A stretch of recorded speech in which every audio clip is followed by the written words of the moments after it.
Weeds, the absolute worst part of any vegetable garden.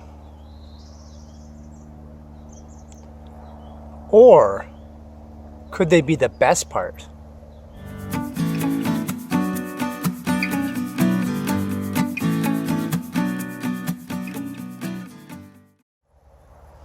This is a video that I'm most excited to shoot. It's going to take about 6 weeks, but believe me, it's going to be worth it. So in this video, I'd like to show you how to turn weeds like this into the best organic fertilizer you could never buy. As you can see, basil's still growing like mad. Gotta love it. So before I show you how to make this fertilizer, let's discuss the concept of how it's made. So I'll try to keep this simple because you don't really need to know why it works for it to work for you. But for those that find this interesting, I do kind of want to explain it. So, making your own fertilizer from weeds exploits a process called biodynamic accumulation. And I'll put that down below so you can see how it's spelled. So, biodynamic accumulation is a relatively new concept, but it's been in practice for centuries.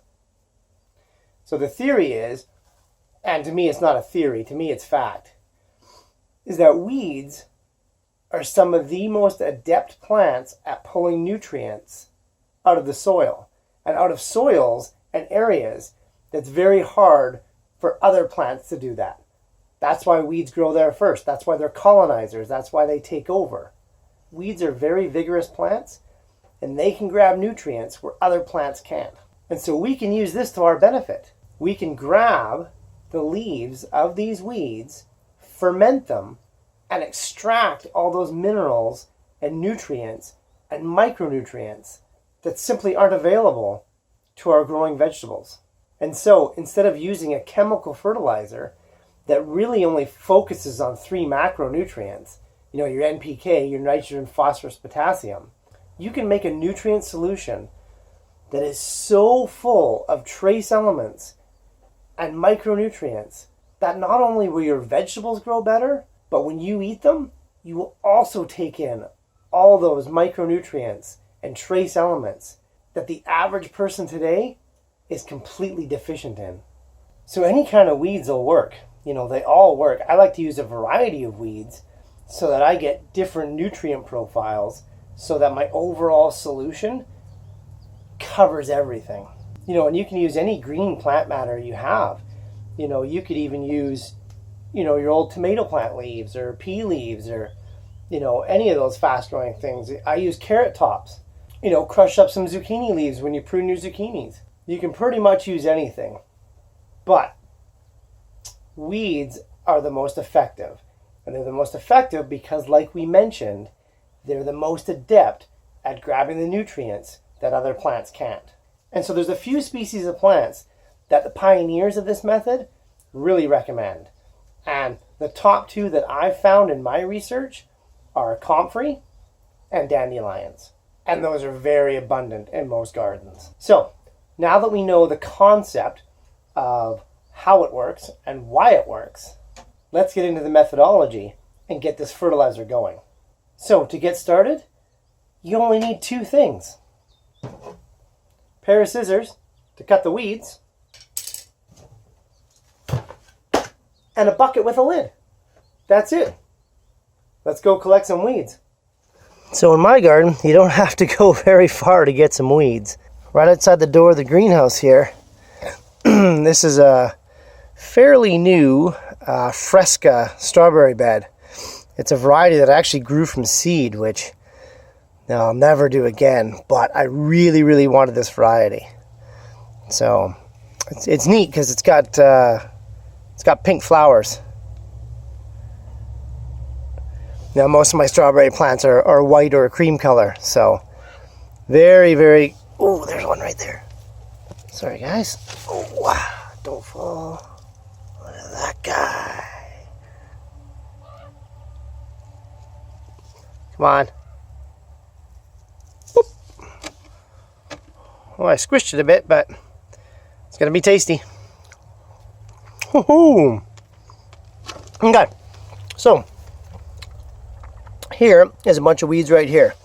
We got thistle, we got dandelion, obviously green grass, more dandelion. Yeah, this is perfect. This might just fill up our bucket. Okay, let me cut it down. Well, guys, how's that for multitasking?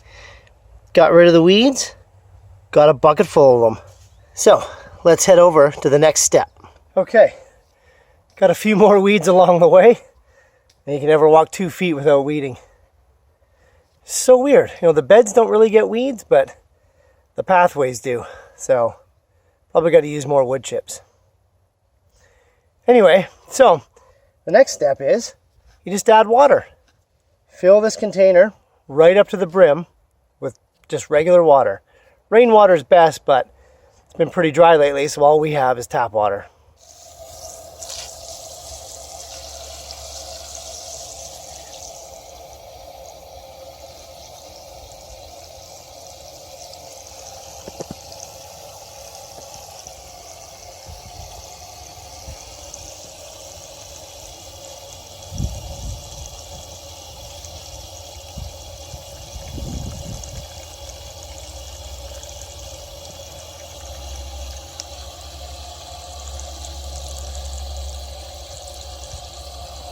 All right.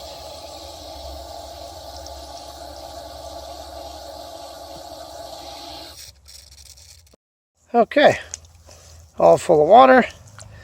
Let that settle in there. Hey, grab the lid. Get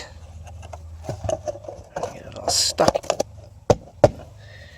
There you go. So now we wait. We wait about 6 weeks. Gotta let this sit and ferment for about 6 weeks. But every 2 weeks or so, you know, twice during the cycle, I'll open up the lid and I'll stir it around a bit just to keep that decomposition going. So, all right, I'll see you guys for the next part of the video in about 6 weeks. I was just filming a video with my lettuce here, and I got a reminder on my phone that it's been 6 weeks. Super excited.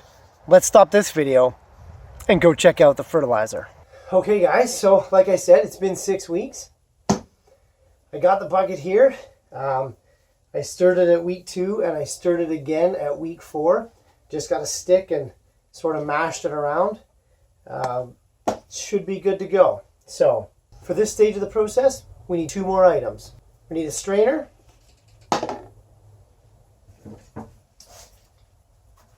and we need an extra bucket. So you might also need a set of nose plugs for this one. Believe me. Okay.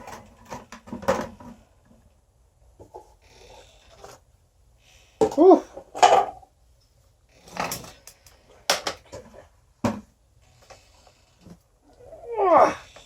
So, there you can see, that is our new fertilizer. Oh, now we just need to strain out all the excess organic matter. This is going to be harder than I thought. Okay, let's just get some of it out.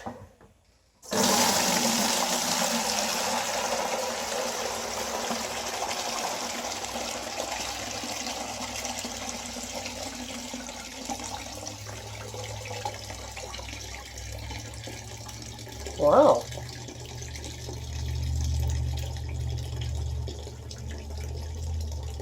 Whew. That doesn't smell good.